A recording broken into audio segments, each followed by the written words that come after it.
বর্তমানে এমন একটা সময় চলছে, এই সময়ে আপনি কাউকে চোখ বন্ধ করে বিশ্বাস করতে পারবেন না, বিশেষ করে সোশ্যাল মিডিয়ায় যারা ভিডিও ক্রিয়েট করে। এই তো কয়েকদিন আগেই, নির্বাচনের আগে, আমরা কিছু ভাই ও বন্ধুদেরকে দেখেছিলাম ইসলামী আন্দোলন বাংলাদেশের পক্ষ নিয়ে ভিডিও তৈরি করেছিল, সত্য কথা তুলে ধরেছিল। সেই সমস্ত ভাই ও বন্ধুদেরকে এখন ইদানিং দেখা যাচ্ছে ইসলামী আন্দোলন বাংলাদেশের বিপক্ষে ভিডিও তৈরি করছে। তাদের দোষ কি? সেই 11 দলীয় সমঝোতার জোট থেকে কেন বের হয়ে এসেছে, সেটাই তাদের দোষ। সেই দোষটাকে সামনে রেখে অসংখ্য অগণিত অভিযোগ ইসলামী আন্দোলন বাংলাদেশের উপর দিচ্ছে। আমি সেজন্যই বলবো, এই সোশ্যাল মিডিয়ায় এত সহজে কাউকে বিশ্বাস করাটা খুব কঠিন একটা ব্যাপার হয়ে দাঁড়িয়েছে। আসুন আগে এই ভাইজানের কথাগুলো শুনি, পরে আস্তে আস্তে তার কথার জবাবগুলো দেওয়ার চেষ্টা করব ইনশাল্লাহ। রাজনীতির মাঠে কোন পথে হাঁটছে ইসলামী আন্দোলন বাংলাদেশ কিংবা পীর সাহেব চরমনাইয়ের দল? দর্শক, আপনারা জানেন গত কয়েকদিন আগে শেষ হলো ত্রয়োদশ জাতীয় সংসদ নির্বাচন। আর এই ত্রয়োদশ জাতীয় সংসদ নির্বাচনে ইসলামপন্থীদের মধ্যে আশা জাগানিয়া সবচেয়ে বেশি ভোট পেয়েছে এবং ভূমিদাস বিজয় অর্জন করেছে জামাত ইসলামী বাংলাদেশ এবং তার জোটের শরিকরা। কিন্তু পরপ্রেক্ষিতে ইসলামী আন্দোলন বাংলাদেশ মাত্র 2% 70 পয়েন্ট ভোট পেয়েছে। তো আমাদের এখন কথা হচ্ছে, জামাতে ইসলাম বাংলাদেশ ইসলামী আন্দোলন বাংলাদেশ থেকে রাজনীতির মাঠে তারা অনেক সফল। তারা ভোটের দিক দিয়ে অনেক এগিয়ে আছে, জনপ্রিয়তার দিক দিয়েও জামাতে ইসলাম ইসলামী আন্দোলন বাংলাদেশের দিক থেকে রাজনৈতিকভাবে এগিয়ে আছে। এটা অস্বীকার করার কোনো কিছুই নাই। আমরা তো মাঝ পর্যায়ে আছি, আমরা তো দেখি আমাদের আশেপাশে যে বন্ধু বান্ধবগুলো আছে তারাও কিন্তু জামাতে ইসলাম সেই দলটাকেই ইসলামিক দল ভেবে নিচ্ছে। নামাজ পড়ুক কিংবা নামাজ না পড়ুক, ইসলাম বুঝুক কিংবা ইসলাম না বুঝুক, তারা মনেই করছে জামাতে ইসলাম মানেই ইসলামিক একটা সংগঠন। তারা জামাতে ইসলাম সেই সংগঠনটাকেই একটা ইসলামিক সংগঠন ভেবে নিচ্ছে, যে কারণে জামাতে ইসলাম সেই সংগঠনটার জনপ্রিয়তা অনেক বেশি, সেই দলের সাপোর্টার অনেক বেশি, সেই দলের ভোটারও অনেক বেশি। এটা অস্বীকার করার মতো কোনো সুযোগ নেই। ইসলামী আন্দোলন বাংলাদেশ নামক এই দলটার দুর্বলতা দিনের ন্যায় সুস্পষ্ট হয়ে গেছে। তারা কি এখনো তাদের দুর্বল পয়েন্টগুলোতে হাত দিতে পারছে না?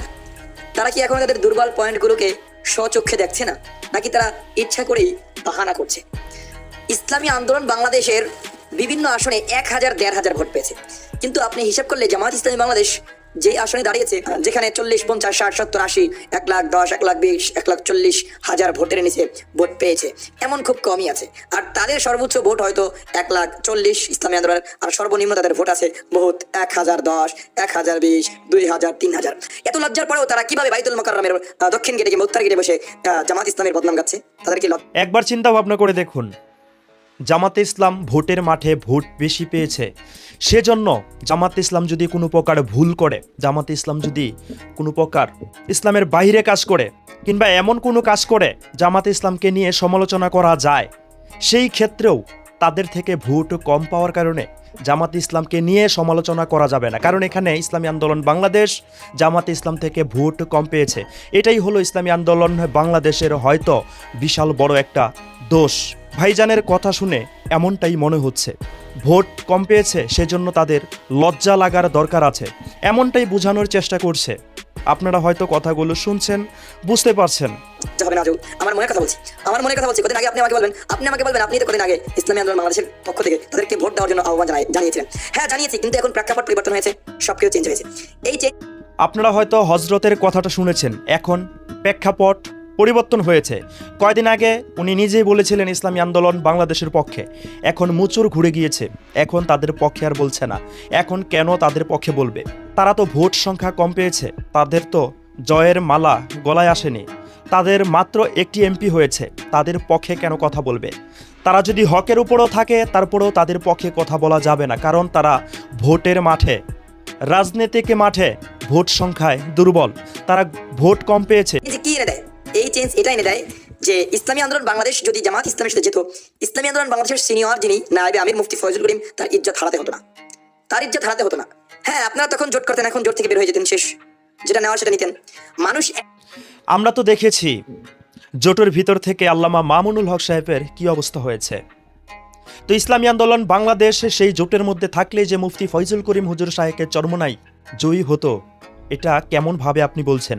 এটা কি আদৌ সম্ভব? আমার কাছে তো মনে হচ্ছে আল্লামা মামুনুল হক সাহেব হাফিজাহুল্লাহ ওনাকে যেভাবে পরাজিত করা হয়েছে ঠিকই সেভাবেই মুফতি ফয়জুল করিম হুজুর শায়েকে চরমোনাই হাফিজাহুল্লাহকে এইভাবেই পরাজিত করা হয়েছে। 11 দলীয় সেই সংগঠনের মধ্যে থাকলেও মুফতি ফয়জুল করিম হুজুর শায়েকে চরমোনাই পরাজিত হতেনি। আরেকটা কথা, ক্ষমতাই কিন্তু সব কিছু নয়। ক্ষমতার রাজনীতি যদি ইসলামী আন্দোলন বাংলাদেশ করত তাহলে অনেক আগেই অন্য অন্য সংগঠনের সাথে জোট বাঁধত, তারা সংসদে যেত, তারা নীতি ও আদর্শের উপর একদম অটল। আমরা দেখতে পেয়েছি 11 দলীয় সেই সমঝোতার জোট নির্বাচনীয় মাঠে শরিয়ার বিপক্ষে কেমন অবস্থান নিয়েছিল। মিছিল করতে গিয়ে মেয়ে কর্মীগুলো সামনে ছিল আর ওলামাই কেরাম মেয়ে কর্মীদের পিছনে ছিল। এটা কিন্তু সত্যি খুবই দুঃখজনক। সেই জায়গা থেকে ইসলামী আন্দোলন বাংলাদেশ অনেক দূরে ছিল। আলহামদুলিল্লাহ, আমরা বিশ্বাস করি ক্ষমতাই সব কিছু নয়, নীতি ও আদর্শ এটাই সবচাইতে বড়। ক্ষমতা যখন আল্লাহ পাক রব্বুল আলামিন হাতে তুলে দেবে, দুনিয়ার এমন কোনো ষড়যন্ত্র নাই, পৃথিবীর এমন কোনো বাধা নাই সেটা বাধা দিয়ে ইসলামকে ক্ষমতায় যেতে বাধা দিতে পারবে। আল্লাহ পাক রব্বুল আলামিন হয়তো এবার চাননি ইসলাম ক্ষমতায় যাক। যখন চাইবে ইনশাল্লাহ কোনো বাধাই তখন ইসলামকে ক্ষমতায় যেতে বাধা দিয়ে আটকিয়ে রাখতে পারবে না। একদিকে চোখে, মানুষ সব দিকে চোখে না, এটা মাথায় রাখবেন। স্রোত কিন্তু একদিকে যায়, স্রোত চতুর্দিকে যায় না। তো মানুষের একটা স্রোত চলে গিয়েছিল ইসলামী জোটের মধ্যে, নির্দিষ্ট কোনো দলের প্রতি মানুষের জোয়ার যায়নি। যদি নির্দিষ্ট কোনো দলের দিকে মানুষের জোয়ার যেত, স্রোত যেত, তাহলে এনসিপি এতগুলো ভোট পেত না। সেই দুদিন আগের সংগঠন যার কোনো ভিত্তি ছিল না, একমাত্র যার ভিত্তি মামুনুল হক নামক এক ব্যক্তি, সেই দল আজকে প্রায় 2%-এর উপরে ভোট পেত না যদি ইসলামিক জোটের দিকে মানুষের গণজোয়ার কিংবা স্রোত না হতো। মানুষ ব্যক্তি রিস্কা মার্কার দলকে কেউ ভোট দেয়নি, মানুষ ব্যক্তি এনসিপি দলকে কোনো ভোট দেয়নি, মানুষ ব্যক্তি জামাতকে কেউ ভোট দেয়নি, মানুষ ভোট দিয়েছে জামাত জোটকে, ইসলামী জোটকে। আচ্ছা, এখন আমার কথা হলো, সেই 11 দলীয় সমঝোতার জোট কি আদৌ কোনো ইসলামিক জোট ছিল? আপনার কাছে কি মনে হয়? আমার কাছে তো মনে হচ্ছে সেই 11 দলীয় সমঝোতার জোটটা সর্বপ্রথম ইসলামিক জোট ছিল। এনসিপি এলডিপি ঢোকার পর সেটা আর ইসলামিক জোট ছিল না, সেটা ছিল নির্বাচনীয় জোট। তাহলে সেটাকে আমরা কেন ইসলামিক জোট বলবো? এনসিপি কি বাংলাদেশে শরিয়া কায়েম হোক এটাই চেয়েছিল? সেজন্যই কি সেই 11 দলীয় সমঝোতার জোটে গিয়ে জোটভুক্ত হয়েছিল? এলডিপি কি চেয়েছিল শরিয়া আইন বাস্তবায়ন হোক? সেজন্যই কি 11 দলীয় সেই সমঝোতার জোটে গিয়ে জোট বেঁধেছিল? আমার কাছে তো মনে হচ্ছে না, এটা একটা নির্বাচনীয় সমঝোতার জোট ছিল, ইসলামিক কোনো জোট ছিল না। সাধারণ একটা কথা যদি বোঝা যায় তাহলেই কিন্তু সব কিছু দিনের মতো পরিষ্কার হয়ে যাবে, দিনের আলোর মতো পরিষ্কার হয়ে যাবে। আমেরিকা চেয়েছিল বাংলাদেশে জামাতে ইসলাম ক্ষমতায় যাক, তাহলে কি আমেরিকা চেয়েছিল বাংলাদেশে ইসলাম প্রতিষ্ঠা হয়ে যাক? আমেরিকা যদি চায় বাংলাদেশে ইসলাম প্রতিষ্ঠা হয়ে যাক, তাহলে আমেরিকায় কেন ইসলাম এখন পর্যন্ত ক্ষমতায় যায়নি? প্রশ্ন রইল জামাতে ইসলাম সেই সংগঠনের ভাই ও বন্ধুদের কাছে, এবং কি হজরত আপনি যে কথা বলেছেন আপনার কাছেও। এই হজরত যে সমস্ত কথাই ভিত্তিহীন বলেছে বিষয়টা কিন্তু এমন না। অনেকেই 11 দলীয় সেই সমঝোতার জোটটাকে ইসলামিক জোট ভেবেছিল, কিন্তু সেটা ইসলামিক জোট ছিল না। কিন্তু সাধারণ মানুষ তারা তো এত কিছু বিবেচনা করে না, এত যাচাই বাছাই করে না। সে কারণে সেই 11 দলীয় সমঝোতার জোটটাকেই ইসলামিক জোট বলে অনেকেই ভেবে নিয়েছিল। কিন্তু ইসলাম কি জিনিস, ইসলাম কেমন, কয় জিনিসের উপর ভিত্তি করে ইসলাম থাকে, কোন কোন কাজ থাকলে সেইটা হক দল থাকে, সেটা কিন্তু আমরা সাধারণ যারা মানুষ আছি এত কিছু কিন্তু আমরা জানি না। আর সবচাইতে মজার বিষয়, এটা জেনে শুনেও কিন্তু অসংখ্য অগণিত ওলামাই কেরাম ভিন্ন রাস্তায় হাঁটছে। তাহলে সাধারণ মানুষ তো ভিন্ন রাস্তায় হাঁটবে ইসলামিক দল ভেবে, এটাই স্বাভাবিক। আমি সবশেষে একটি কথাই বলবো, এই সোশ্যাল মিডিয়ায় কোনো ব্যক্তি, কোনো কন্টেন্ট ক্রিয়েটরদেরকে অন্তরের অন্তরস্থল থেকে চোখ বন্ধ করে বিশ্বাস করাটা, নিজের বলে ভেবে নেওয়াটা একদম বোকামি ছাড়া আর কোনো কিছুই না, আমি এটাই মনে করি। কারণ মানুষ মুহূর্তের মধ্যেই চেঞ্জ হয়ে যায়। আপনাদের কাছে হয়তো আমার কথাও মনে হতে পারে, হ্যাঁ আমার ক্ষেত্রেও এমনটাই হতে পারে। তবে ইসলামী আন্দোলন বাংলাদেশ যতদিন নীতি ও আদর্শের উপর অটল থাকবে, বর্তমান যে অবস্থায় আছে এমন অবস্থায় যতদিন থাকবে, ততদিন ইনশাআল্লাহ ইসলামী আন্দোলন বাংলাদেশের ভালো দিকটা আমি তুলেই ধরব। যদি তাদের মন্দ কোনো দিক থাকে সেটাও আমি ইনশাআল্লাহ তুলে ধরব প্রমাণ সহকারে। যেমন আমাদের মরহুম পীর সাহেব কুতুবুল আলম সৈয়দ ফজলুল করিম রহমতুল্লাহি আলাই বলে গিয়েছেন, আমি যদি না হকের পথে চলে যাই, আমাকে মেরে হলেও তোমরা হকের পথে নিয়ে আসবে।